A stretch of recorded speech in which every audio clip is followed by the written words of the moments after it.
من بزرگوں، عزیز بھائیوں اور امت مسلمہ کی مقدس ماں اور بہنوں، حضرات صحابہ رضوان اللہ علیہم اجمعین اللہ کے نبی کے صحبت میں بیٹھتے رہے تو انہیں ایمان کی عظمت، اللہ پر، اللہ کی توحید کی قدر و منزلت کا اندازہ ہو چلا تھا۔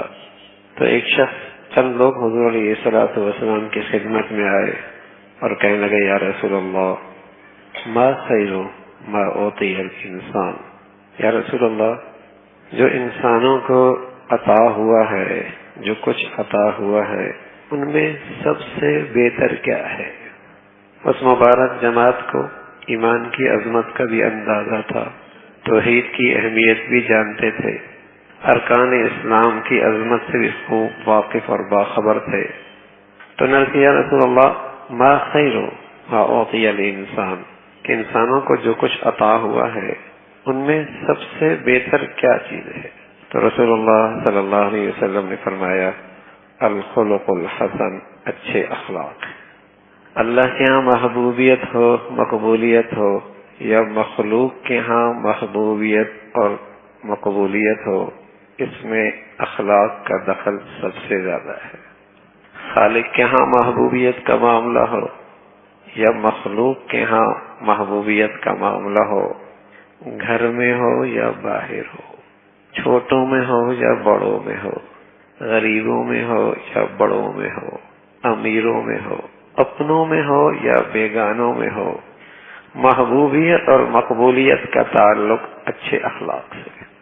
یہ ایسا سکہ ہے جو اپنی طاقت ہر جگہ دکھاتا ہے، جس کی کشش ہر شخص محسوس کرتا۔ اچھے اخلاق ہوں، اعضاء اور جوارح سے اخلاق کا اظہار ہوتا ہے۔ اچھے اخلاق کا منبع اور مرکز دل ہے۔ دل نہ سنورے تو اخلاق نہیں ہوتے، تکلفات ہوتے، بناوٹ ہوتی ہے۔ اخلاق کا تعلق دل سے ہے۔ یزکیہم، اللہ کے حبیب صلی اللہ علیہ وسلم کا ایک بہت بڑا نبوت کا فریضہ ہے، دلوں کو مانج کر دے، انہیں پاکیزہ کر دے۔ زبان کے بول بتاتے ہیں دل میں کیا ہے، رویہ بتاتا ہے دل کیسا ہے، اعضاء اور جوارح خبر دیتے ہیں دل کی دنیا کیسی اجڑی ہوئی ہے۔ یہ تو خبر دینے والے ہیں، دل میں کیا ہے۔ اس لیے ظاہری اعضاء اور جوارح کی جو عبادت ہے وہ ماحول میں جاتی ہی اچھی ہو جاتی ہے، لیکن دل تو بنتے بنتے بنتا ہے۔ اس لیے اخلاق تو سنورتے سنورتے سنورتے ہیں۔ حرمین میں گیا، فجر کوئی نہیں پڑھتا تھا، تہجد پڑھنے لگ گیا، لیکن ضروری نہیں کہ زبان پر بھی قابو پا لے، ضروری نہیں کہ مزاج بھی بدل جائے، تلخی ختم ہو جائے، غصہ ختم ہو جائے، طنز ختم ہو جائے، تنقید ختم ہو جائے، ستانا، دکھ دینا، تکلیف دینا یہ ضروری نہیں۔ نمازی بن گیا، 16 سال سے نماز پڑھ رہا ہے، ماحول ایسا ہے اس کا، پڑھ رہا ہے نماز، لیکن دل نہیں سنورا تو اخلاق نہیں سنورے۔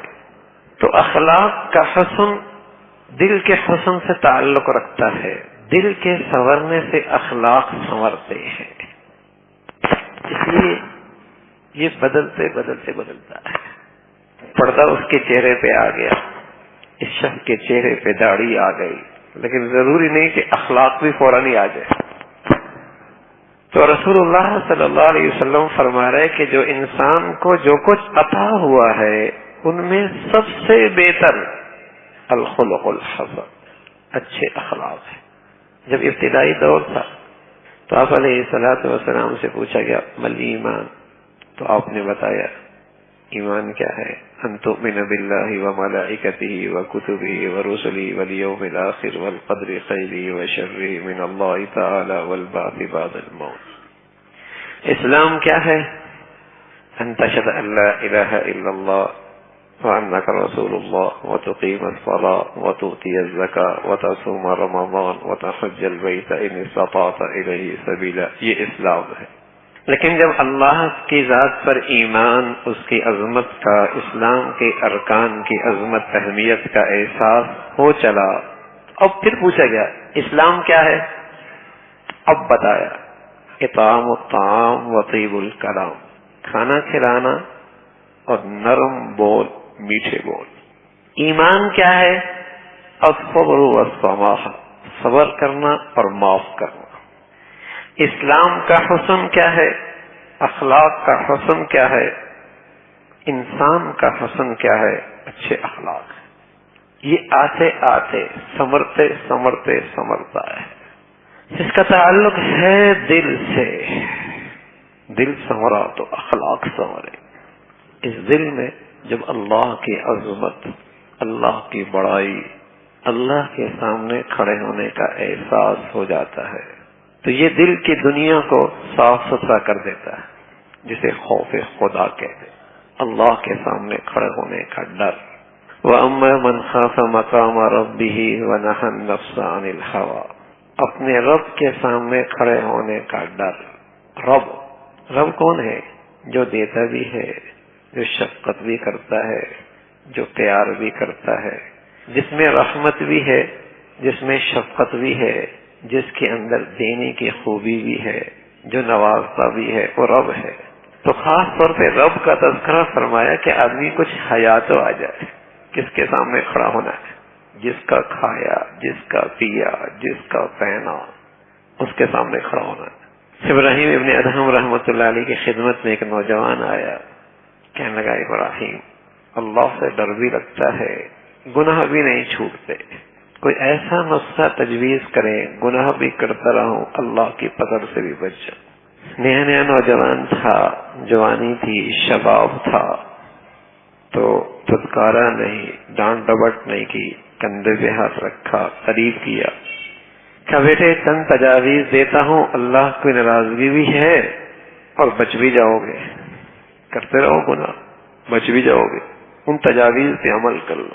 کہا بیٹے ایسا کرو، اس کی سلطنت ہی سے نکل جاؤ، نہ اس کی سلطنت میں رہو گے، نہ اس کا حکم ماننا پڑے گا۔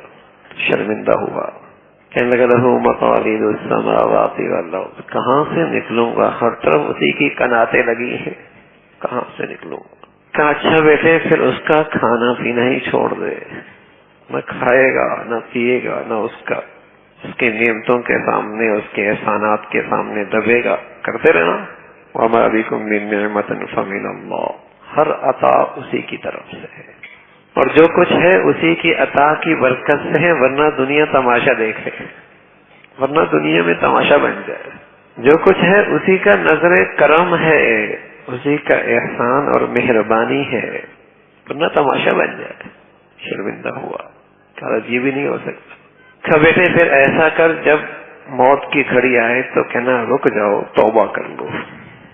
کہا یہ بھی نہیں ہو سکتا، وہ گھڑی آتی تو مہلت بھی کوئی نہیں ملتی۔ اذا جاء اجلها لا يستأخرون ساعة ولا يستقدمون، گھڑی آئی تو لمحے کی مہلت بھی کوئی نہیں۔ باہر ہے تو گھر نہیں جا سکتا، سڑک پہ ہے تو اندر نہیں جا سکتا، سویا ہے تو اٹھ نہیں سکتا، دفتر میں گیا ہے تو واپس نہیں آ سکتا، بس اس گھڑی کی آنے کی دیر ہے۔ کہا یہ بھی نہیں ہو سکتا۔ کہا بیٹے پھر ایسا کر، جب قبر میں جائے اور منکر نکیر آئے تو کہیں اندر نہیں آ سکتے، کہا یہ بھی نہیں ہو سکتا۔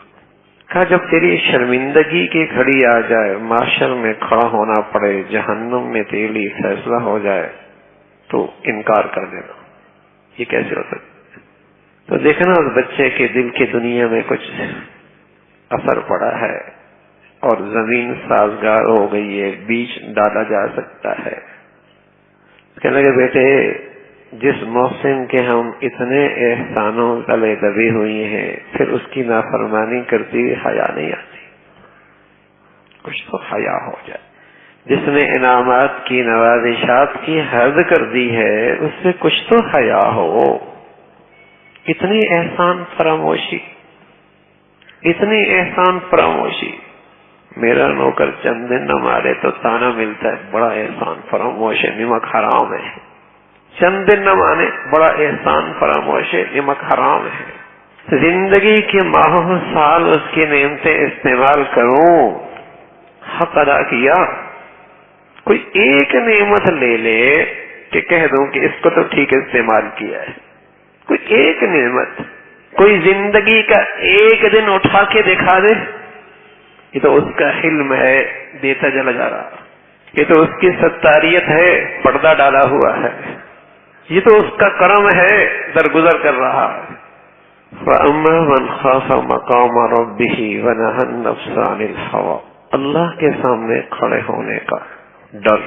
اب یہ ڈر ضروری نہیں کہ تھپڑ سے ہی ہو، خوف ہی سے ہو، بس اوقات ماں باپ کا اتنا لحاظ ہوتا ہے، اتنی عظمت ہوتی ہے کہ آدمی کو باپ کے سامنے گھٹیا حرکت کر کے حیا آتی، ساری زندگی تھپڑ نہیں مارا اور ساری زندگی ڈانٹ ڈپٹ نہیں کی، لیکن باپ کی عظمت کا ڈر ہے نا، کس منہ سے سامنے جاؤں گا، یہ آدمی کے اخلاق سنوارتی ہے۔ حضرت عمر ہے رضی اللہ تعالیٰ عنہ، سبحان اللہ، کتنے بڑے آدمی ہیں۔ اللہ کے نبی صلی اللہ علیہ وسلم کی سچی زبان سے جنت کی بشارت سنی ہے، فرمایا میرے بعد نبی ہوتا تو عمر ہوتے۔ ایک دن معراج سے جب واپس آئے تو عمر سے کہنے لگے، عمر ہم اوپر گئے، جنت میں گئے، اس میں تمہارا محل دیکھا، اندر جانے لگے پھر رک گئے، خیال آیا عمر بڑا غیور ہے، بغیر پوچھے اندر جانا کہیں عمر کو برا نہ لگ جائے۔ حضرت عمر رضی اللہ عنہ جب یہ سنا تو آنکھوں سے آنسو بھر لائے، کہنے لگے اب علیک یا رسول اللہ آغاز، یا رسول اللہ کیا میں آپ پر بھی غیرت کھاتا؟ یہ سب کچھ ہے، یہ سب کچھ ہے، زندگی میں دیکھا ہے، سن رکھا ہے۔ امیر المؤمنین ہے، مسجد نبوی میں تشریف لاتے ہیں تو ایک پرنالہ دیکھتے، اس کا پانی مسجد نبوی میں گر رہا، مسجد وقت کی جگہ ہے، کسی کے گھر کا پرنالہ مسجد میں گرے، پوچھا یہ کس کا ہے؟ کہا اللہ کے نبی کے چچا عباس کے گھر کا پرنالہ ہے۔ اور فرمایا زمین مسجد تو کسی کی جاگیر کوئی نہیں، اسے اکھاڑ دو، فرمایا اسے اکھاڑ دو، اکھاڑ دیا۔ حضرت عباس رضی اللہ تعالیٰ تشریف لائے، پرنالہ دیکھا، فرمایا یہ کس نے اکھاڑا ہے؟ کہا عمر نے رضی اللہ تعالیٰ امیر المؤمنین نے۔ حضرت عمر رضی اللہ عنہ کی خدمت میں حاضر ہوئے، کہا عمر یہ پرنالہ جانتے ہو، اس کی میں نے اجازت اللہ کے رسول سے لی تھی۔ حضرت عمر سکتے میں آ گئے، پھر پوچھا تم نے اللہ کے نبی سے اس کی اجازت دی تھی؟ کہاں اللہ کے نبی سے اجازت دی تھی۔ خاموش، کہنے لگے عباس ایسا کرو میں جھکتا ہوں، میری کمر پہ چڑھ جاؤ اور اس کمر پہ کھڑے ہو کر اپنا ہی پرنالہ دوبارہ لگا دو۔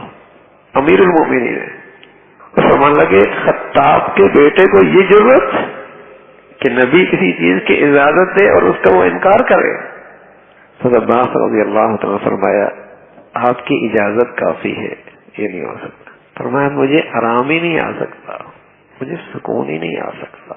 آخر کمر جھکائی، کھڑا کیا، پرنالہ لگوایا۔ سبحان، یہ ہے تزکیہ، یہ ہے تربیت۔ غلطی ہو سکتی ہے، بھول ہو سکتی ہے، بھول ہو سکتی ہے، لیکن میرے عزیزو جب دل کی دنیا میں اللہ کی عظمت، اللہ کے رسول کی عظمت ہو پھر آدمی غلطیوں پہ غلطی کرتا نہیں، شرمندہ ہو جائے۔ ابو بکر رضی اللہ تعالیٰ عنہ، اللہ کے نبی صلی اللہ علیہ وسلم نے فرمایا میری امت میں سب سے پہلے جنت میں جانے والے، جنت کا ہر دروازہ انہیں اپنی طرف بلانے والا، ابو بکر جنتی، میری امت میں سب سے پہلے جانے والے، جنت کا ہر دروازہ انہیں اپنی طرف بلانے والا، میری امت میں سب سے افضل ابو بکر کا ایمان ایک پلڑے میں، ساری امت کا ایمان ایک پلڑے میں، ابو بکر کا ایمان سب پہ بھاری۔ لو وزن ایمان و ابی بکر مع سائر امہ لرجح ایمان و ابی بکر، ایمان بھاری۔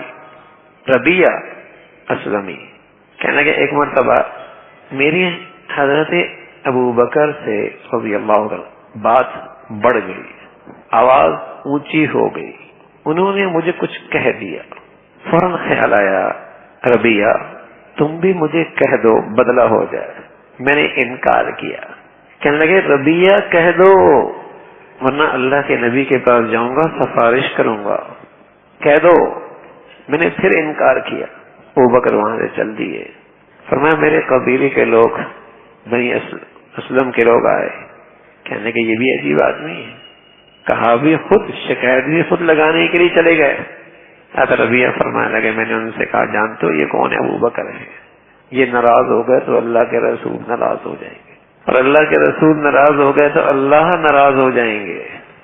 ادھر ابو بکر پہنچ گئے اللہ کے نبی صلی اللہ علیہ وسلم کی خدمت میں. ربیعہ کہنے لگے میں بھی پیچھے پیچھے پہنچ گیا. جب وہاں پہنچا تو اللہ کے نبی صلی اللہ علیہ وسلم کے سامنے میں نے صورتحال پیش کی اور فرمایا ربیعہ تمہیں کہنا تو نہ چاہیے تھا، اچھا ہے نہیں کہا، بس اتنا کہہ دو ابو بکر اللہ تمہیں معاف فرما دے. سبحان اللہ. ذرا سی آواز میں تیزی آئی، نبی کی زبان سے جنتی ہونے کی خبر سن رکھی ہے، جنت کا ہر دروازہ اپنی طرف بلائے گا.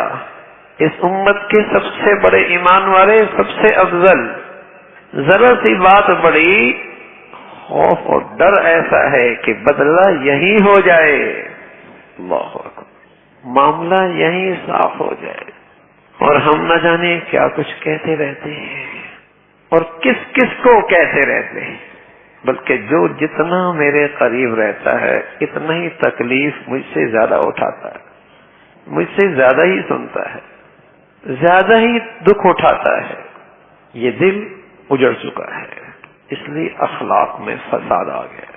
اخلاق تو ویسی کوئی چیز نہیں تھی میرے عزیزو، رہی نہیں تھی. اور ان ذرائع نے، جو نئے نئے ذرائع آئے ہیں، موبائل آیا ہے، فیس بک آیا ہے، ٹویٹر آیا ہے، نہ جانے کیا کچھ آیا ہے، اس نے تو اور ہی بد اخلاق بنا دیا. بچہ اس پہ بیٹھا ہے تو باپ بات کرے تو جھنجھلا جاتا ہے، شوہر ہے تو اس کے ہاتھ میں بیوی قریب آ جائے تو جھنجھلا جاتا ہے، بیوی ہے تو بیٹھی ہے شوہر کی طرف توجہ کوئی نہیں. ایسا عذاب آیا ہے. اس نے تو اور ہی رہی صحیح کسر نکال دی ہے، اخلاق کا جنازہ ہی نکال دیا ہے. اور یہ ہر گھر کی کہانی ہے، ہر گھر کی کہانی ہے. سبھی بدتمیزی کی طرف ہیں ان حالات کی وجہ سے. کون بلا رہا ہے؟ بڑا ہے. کون آ رہا ہے؟ باپ آ رہا ہے. کون آ رہا ہے؟ والدہ آ رہی ہے. کون مجھ سے بات کر رہا ہے؟ شوہر بات کر رہا ہے. کون مجھ سے قریب آ رہا ہے؟ اہلیہ آ رہی ہے. کوئی توجہ کوئی نہیں. ادب، اخلاق، احترام، ایک دوسرے کا لحاظ، رشتوں کی مٹھاس ہی ختم کر دی. بس مجبوراً اکٹھے رہ رہے تو دل فساد زدہ ہے. گندگی آ گئی، غفلت آ گئی، گناہوں کی آلودگی آ گئی، اخلاق ہو جائے. کیا کچھ کہہ دیتے ہیں، ماتھے پہ بلی نہیں آتا. احساس نام کی چیز ہی کوئی نہیں رہی. ذلیل کر دیا، رسوا کر دیا، طنز دے دیا، تنقید کر دی، جھڑک دیا، غصہ کر دیا. وہ رات بھر تڑپ رہی ہے، وہ رات بھر تڑپ رہا ہے، احساس ہی کوئی. کہہ دیا باپ کو، کوئی احساس کوئی نہیں. اقصی اباہ و ادنا صدیقہ، باپ سے یوں نفرت جیسے باپ سے. ایسے سخت جملے، تیز لہجہ، گندگی جو ہاتھ میں ہے. اس نے تو نئی نسل کے اخلاق تباہ کر کے رکھ دیے. بلکہ نئی نسل کیا، بوڑھوں کا حال بھی اب یہی ہے. بوڑھیاں بھی اسی پر بیٹھی ہیں، وقت گزاری اسی پہ ہو رہی ہے. کیا جوان، کیا بوڑھے، کیا امیر، کیا غریب، کیا جھونپڑی، سب کا یہ حال ہے. تو اللہ کی عظمت تھی، اللہ کے سامنے کھڑے ہونے کا احساس تھا. کسی سے ذرا سی بات تیز لہجے میں ہو جاتی، بدلے کی درخواست کر دیتے، معاف کر دو بھائی، معاف کر دو، مجھ سے غلطی ہو گئی. ذرا سی تیز لہجے میں بات ہوئی. حضرت عمر، ابو بکر رضی اللہ تعالیٰ عنہ، ایک مرتبہ ایک بات ہوئی آپس میں. حضرت عمر ناراض ہو کے اٹھ کے چلے گئے. حضرت ابو بکر رضی اللہ تعالیٰ پیچھے پیچھے گھر پہنچے اور ناراضگی میں دروازے کا کیوار بند کر دیا. حضرت ابو بکر رضی اللہ عنہ لوٹے واپس اس خیال سے کہ اللہ کے نبی صلی اللہ علیہ وسلم کی خدمت میں جاتا ہوں، ان سے سفارش کرواتا ہوں کہ عمر کو بولیں کہ راضی ہو جائے. تھوڑی دیر اندر بیٹھے، خیال آیا، فوراً دوڑے ابو بکر رضی اللہ عنہ گھر پہنچے کہ ابو بکر سے معافی مانگ لو. پیچھے بھاگ رہے اور وہ پیچھے بھاگ رہے. گھر میں نہ ملا تو سمجھ گئے کہ اللہ کے نبی صلی اللہ علیہ وسلم کی خدمت میں ہوں گے. وہاں پہنچے. وہاں جیسے ہی پہنچے تو ابو بکر فرمانے لگے رضی اللہ تعالیٰ، یا رسول اللہ، عمر سے سفارش کیجئے نا، اب میری سفارش کیجیے عمر سے، یہ مجھے معاف کر دے۔ حضرت عمر فرمانے لگے اللہ کے رسول آپ میری سفارش کریں، صدیق مجھے معاف کر دے۔ ہر ایک آگے بڑھ کر معافی مانگ رہا۔ یہ دل کی دنیا صاف ستھری ہے۔ ہو جاتا ہے برتن اکٹھے ہوں تو آواز آ جایا کرتی ہے، ساتھ رہتے ہیں تو اونچ نیچ کبھی بات ہو ہی جاتی ہے، لیکن دل کی دنیا صاف ہو، اللہ کے سامنے جواب دہی کا احساس ہو، فوراً اللہ کے بندوں سے معافی مانگ، غلطی ہو گئی۔ بتائیے جس کی زندگی کا حسن ایسا ہو محبوبیت کیوں نہ ملے؟ اسے چھوٹوں میں، بڑوں میں، غریبوں میں، امیروں میں، اپنوں میں، بیگانوں میں محبوبیت کیوں نہ ملے؟ دنیا اسی کی تو پیاسی ہے، اور یہی دنیا کے پاس نہیں ہے۔ یہ انمول چیز رہ گئی اس وقت دنیا میں، انمول ہے، یہی تو نہیں ہے۔ یہاں جہاں ہوگی وہاں محبوبیت ہو، اسے مقبولیت ملے گی، مخلوق کے ہاں بھی، خالق کے ہاں بھی، سب کے ہاں محبوبیت۔ تو سب سے بڑی دولت ہے جو کسی انسان کو نصیب ہو جائے، اچھے اخلاق، اخلاق ہو بڑی، اخلاق ہو بڑی۔ میرے عزیزو، ظاہری اعضاء اور جوارح کی عبادات ماحول میں آنے سے آ جایا کرتی ہیں، لیکن چونکہ اخلاق کا تعلق دل سے ہے، یہ بنتے بنتے بنتا ہے، اور جب یہ اخلاق آ جاتے ہیں تو اس کے ظاہری اعضاء اور جوارح بھی باوزن ہو جاتے ہیں، ان کے اعمال میں بھی وزن آ جاتا ہے، ورنہ عبادات کر رہا ہے، اخلاق ناکارہ ہے، ادھر کیا ادھر ضائع کیا، ادھر کیا ادھر ضائع کیا، ادھر کیا ادھر ضائع کیا، اور یہ ضائع کرنا بس اوقات عبادات سے بھی زیادہ خطرناک ہو، اس لیے کہ مخلوق کا حق ضائع کر رہا ہے، مخلوق کا حق ضائع کر رہا ہے۔ تکلیف دہ آدمی ہے، یہ تکلیف دے رکھی ہے۔ کتنی اللہ کی مخلوق ایسی ہے میرے عزیزو کہ اس بد اخلاقی کا زہر روز پیتے ہیں، اور یہ اخلاقی کے کانٹے روز انہیں چبھتے ہیں، لیکن آواز بھی نہیں نکال سکتے، کمزور ہے نا، کمزور ہے، کس کو بتائیں، کس کو سنائیں؟ لیکن میرے عزیزو، ان کمزوروں کی آہیں اللہ تو سنتا ہے نا، اللہ تو سنتا ہے۔ کسی کی بیٹی ہے بھائی، کسی کی اولاد ہے، وہ عورت ذات ہے، وہ غریب ہے، وہ مظلوم ہے، کوئی نہیں سنتا دنیا میں، وہ بیچاری آواز بھی نہیں نکالتی، وہ کس کے سامنے اپنی فریاد کرے؟ لیکن اللہ تو سن رہا ہے، ڈرنا چاہیے ہے، اس لیے کہ اس کی فریاد کے سامنے پھر کوئی رکاوٹ نہیں رہتی ہے، بہت ڈرنے کی بات ہے۔ یہاں تو کوئی نہیں سنتا، لیکن اللہ تو دیکھ رہا ہے، وہ فریاد تو سنتا، تو تماشا بنا دے گا اللہ کریم، ڈرنا چاہیے۔ جس سے بھی ایسا معاملہ ہو فوراً معاملہ صاف کرا دو، خذ العفو، اللہ کے نبی صلی اللہ علیہ وسلم کو تعلیم دی، امت کو سبق دیا، امت کو سبق دیا۔ تو میرے عزیزو، اس سے زندگی خوبصورت ہوتی ہے، اس کی زندگی خوبصورت ہوتی ہے۔ تو یہ احساس ہر وقت زندہ رہے کہ مجھے اپنی زندگی کا جواب دہی اللہ کے سامنے دینی ہے، وہ دیکھ رہا ہے۔ ایک سعادت مند باپ بڑے پیارے انداز میں اپنے بیٹے کی تربیت کرتے ہیں، بہت پیارے انداز میں، اور اللہ کو وہ انداز اتنا پسند آیا کہ اسے اپنے قرآن کا حصہ بنا دیا۔ کہاں آج ایسے بڑے جو اپنی اولاد کو یہ سبق یاد کرائیں، کہاں ایسے جو اپنی اولاد کو آج یہ سبق دیں؟ کہنے لگے یا بنی انها ان تک مثقال حبۃ من خردل فتکن فی صخرۃ او فی السماوات او فی الارض یأتی بها اللہ ان اللہ لطیف خبیر۔ اے میرے پیارے بیٹے، لخت جگر، دل کے ٹکڑے، یا ابنی نہیں کہا کہ میرے بیٹے نہیں، یا بنی، خیال رکھنا، خیال رکھنا، خیال رکھنا۔ اگر تو چٹانوں کے اوٹ میں ہو، یا سمندر کی لہروں تلے ہو، یا فضاؤں میں ہو، کہیں بھی ہو، خیال کرنا تو اللہ کی نظروں سے تو اوجل نہیں ہے نا، محتاط رہنا۔ تیری زبان، تیری آنکھیں، تیرے اعضاء اور جوارح محتاط رہیں، اللہ بڑا باریک باں ہے، اس کی نظروں سے ایک ذرہ بھی اوجل کوئی نہیں، بڑی تیز نظر ہے، بڑا باخبر انداز ہے، محتاط رہنا۔ تو شاید دنیا میں اس مظلوم کی فریاد کوئی نہ سنے جسے ذلیل کیا، رسوا کیا، طنز دیا، تنقید کی، تکلیف دے رہے، شاید اس کی یہاں فریاد کوئی نہ سنے، لیکن ایک ذات ہے جس کے لیے قریب بعید سب برابر ہے، وہ ذات تو سن رہی ہے، وہ ذات تو دیکھ رہی ہے۔ ظلم ایک ایسی چیز ہے میرے عزیزو کہ اس کا معاملہ ادھار نہیں رہتا، اس کا معاملہ ادھار نہیں رہتا، نقد ہوتا ہے، اس کی سزا نقد ہوتی ہے۔ یہ آخرت پہ ادھار نہیں ہوتا۔ کسی کو تکلیف نہ دینا، کسی کو تکلیف نہ دینا، یہ تو اخلاق کا بالکل آخری کونا ہے، آخری سرحد ہے۔ اگر کوئی شخص اس سے بھی محروم ہے تو پھر ظلم کے دائرے میں آ گیا۔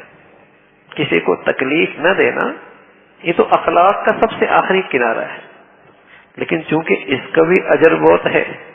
ایک شخص رسول اللہ صلی اللہ علیہ وسلم کی خدمت میں آیا، کہنے لگا یا رسول اللہ سب سے افضل اسلام کس کا ہے، سب سے بڑھیا اسلام کس کا ہے؟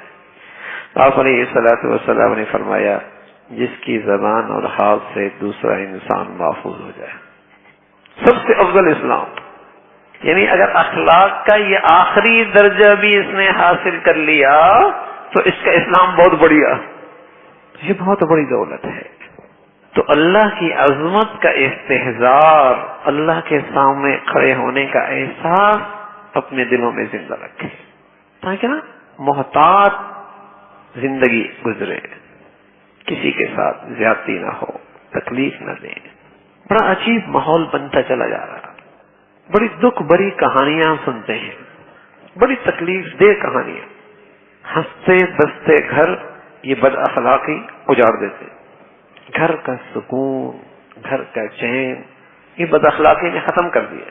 زندگی کہاں رہی گھروں کی، وہ تو آگ کی بھٹی ہو گئی ہے، کانٹوں کی سیج ہے۔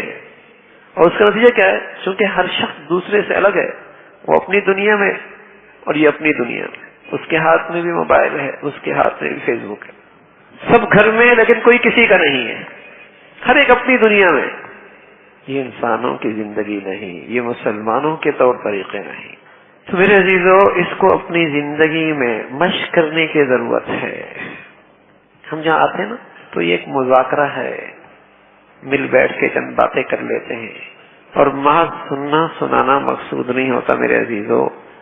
یہ تذکرے اس لیے کہ اللہ کرے ہم اسے اپنی زندگیوں میں مشق کریں، ہماری زندگی میں یہ چیزیں اللہ کرے نظر آئے، تاکہ ہماری دنیا بھی خوبصورت ہوتی چلی جائے اور آخرت بھی بڑھیا ہو جائے۔ عمل کی نیت سے آپ ہر طرف ماشاء اللہ تشریف لاتے ہیں، اس چیز کی آج بہت کمی ہے ہماری زندگیوں میں۔ بڑا مزہ ہے اس میں اگر اس کا اہتمام ہو، زندگی گھر کا ماحول ہی بدل جائے گا، دفتر کا ماحول ہی بدل جائے گا۔ پہل ہم کریں ادفع باللتی ہی احسن، آپ اچھے انداز سے پیش آئیں، آپ پہل کریں، اللہ آپ کو بہت نوازے گا۔ زبان، اعضاء اور جوارح، معاملات، معاشرت میں نظر ہو، کسی کو تکلیف نہ پہنچنے پائے۔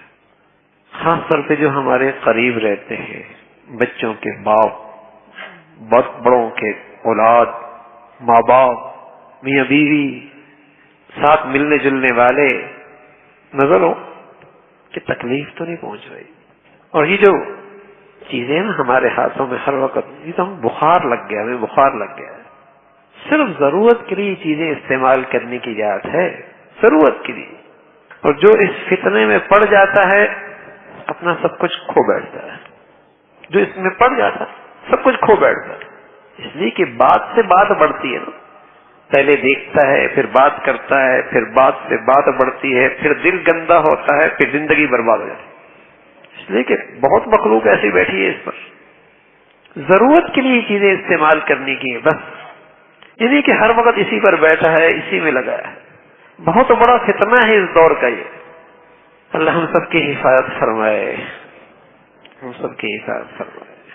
تو میرے عزیزو اچھے اخلاق ساری نیکیوں کا وزن ہے۔ رسول اللہ صلی اللہ علیہ وسلم فرمایا کرتے تھے اثقل شیء فی المیزان الخلق الحسن، میزان کے ترازو میں جو چیز سب سے زیادہ بھاری ہے وہ اچھے اخلاق ہے. تو دل میں جس قدر دل صاف ہوگا اس میں نرمی ہوگی، اس میں رقت ہوگی، جتنی خیر خائی ہوگی اور اللہ کی عظمت اور بڑائی ہوگی اتنے اخلاق سنورتے چلے جائیں.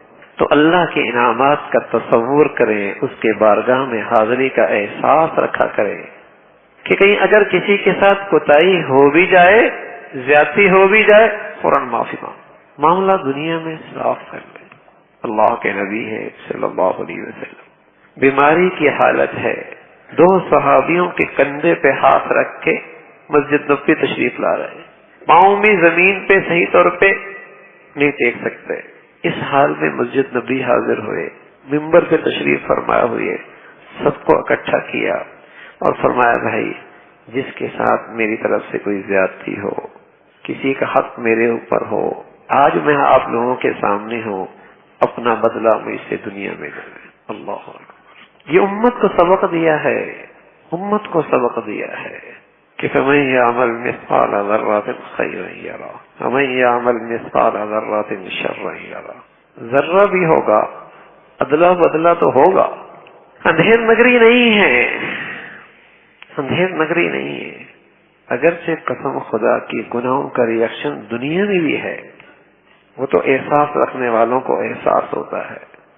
یہ تو ہو نہیں سکتا نا کہ بدی کا ریئیکشن نہ ہو، بد اخلاقی کی نحوست نہ ہو نہیں سکتا. ہوتا ہے زندگی میں، اس کی نحوست ہے تو اللہ کی عظمت کا استحضار ہو کہ اس کے سامنے حاضری وہ ذات دیکھ رہی ہے. ما یلفظ من قول الا لدیہ رقیب عتید. زبان کا بول بولا یہ نہیں کہ فضا میں ختم ہو گیا، نا ایسا نہیں ہے، بیٹھے ہیں لکھ رہے ہیں. ما یلفظ من قول الا لدیہ رقیب عتید. سب لکھا جا رہا، اس کا حساب ہے، اس کا بدلہ ہے، اس کا ریئیکشن ہے، آج بھی ہے کل بھی ہے. تو معاملہ صاف رہے مخلوق سے. اور اخلاق بڑی طاقت ہے، بڑی طاقت ہے، چونکہ اس کا تعلق دل سے ہے. یہ دلوں پہ حکومت کرتا ہے، اس سے دلوں میں محبوبیت پیدا ہوتی ہے، مقبولیت پیدا ہوتی ہے، اللہ کے ہاں بھی بڑا مقام ملتا. تو اللہ بھائی مجھے بھی اور آپ کو بھی بڑھیا اخلاق نصیب فرما دے، اخلاق والی زندگی عطا فرمائے. آخر دعوانا الحمدللہ رب العالمین. اللهم لك الحمد كله ولك الشكر كله. اللهم لك الحمد كله ولك الشكر كله. اللهم إنا على ذكرك وشكرك وحسن عبادتي. اللهم إنا على ذكرك وشكرك وحسن عبادتي. اے اللہ جو کچھ کہا سنا عمل کی توفیق نصیب فرما. ایمان والی، سکون والی، چین والی، راحت والی زندگی نصیب فرما. مولا اپنا تعلق نصیب فرما، اپنی سچی محبت نصیب فرما، گناہوں سے پاک زندگی نصیب فرما. اے اللہ اپنے فضل سے ہمیں بڑھیا اخلاق نصیب فرما. پیارے حبیب کی پیاری مبارک زندگی عطا فرما. ہماری خطاؤں کو، گناہوں کو اپنی رحمت سے معاف فرما. مولا کرم کا معاملہ فرما، رحم کا معاملہ فرما. ہمیں اپنی پسند کی زندگی نصیب فرما. اے اللہ اپنی پسند کا جینا نصیب فرما، اپنی پسند کی موت نصیب فرما. بری زندگی سے، بری موت سے، بری صحبت سے محفوظ فرما. برے دوستوں سے ہماری حفاظت فرما. اے اللہ اپنے فضل سے، اپنے کرم سے لقمہ حلال نصیب فرما. برکت والی زندگی نصیب فرما، برکت والی روزی نصیب فرما. مخلوق کے سامنے ہاتھ پھیلانے سے محفوظ فرما. مولا صرف اپنے در کا فقیر بنا، اپنے در کا محتاج بنا. اے اللہ مخلوق کے سامنے محتاجگی سے محفوظ فرما، ظالموں سے، شریروں سے محفوظ فرما.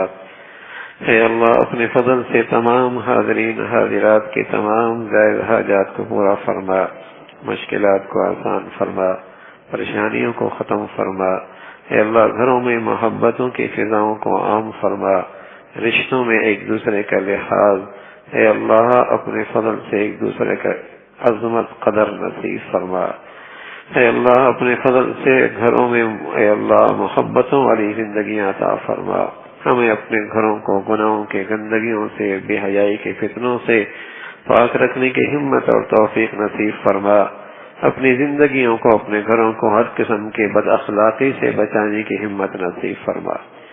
اے اللہ اپنے فضل سے ہماری اولادوں کو ہماری آنکھوں کی ٹھنڈک بنا، صدقہ جاریہ بنا، اولادوں کے فتنوں سے، آزمائشوں سے، نافرمانیوں سے محفوظ فرما۔ مولا جو بچیاں گھروں میں، ان کے لیے نیک صالح رشتوں کا انتظام فرما، جو بچیاں گھروں میں جا چکی ان کے گھروں کو محبت اور تقوی سے آباد فرما۔ اے اللہ اپنے فضل سے، اپنے کرم سے ساری امت مسلمہ کے حال پہ رحم فرما، مساجد کی، مدارس کی، مکاتب کی، علماء کی حفاظت فرما۔ اے اللہ جو مخلصین تیرے دین کی خدمت میں لگے، ان کی زندگیوں میں، صحتوں میں خوب برکت عطا فرما، ان کی محنتوں کو، قربانیوں کو قبول فرما کر دین کو سربلندی نصیب فرما۔ اے اللہ دنیا بھر کے مظلوم مسلمانوں کی مدد اور نصرت فرما۔ اے اللہ دنیا بھر کے مظلوم مسلمانوں کی مدد اور نصرت فرما۔ اے اللہ انہیں منافقین اور غیروں کی سازشوں سے محفوظ فرما۔ مولا کرم کا معاملہ فرما، مدد اور نصرت کا معاملہ فرما، امت مسلمہ کے حال پہ رحم فرما۔ اے اللہ ہمارے ملک پہ رحم فرما، ہمارے شہر پہ رحم فرما، مسلمانوں کو نیک صالح قیادت نصیب فرما۔ ربنا تقبل منا انك انت السميع العليم وتب علينا انك انت التواب الرحيم، وصلى الله على سيدنا محمد وعلى آله وأصحابه أجمعين۔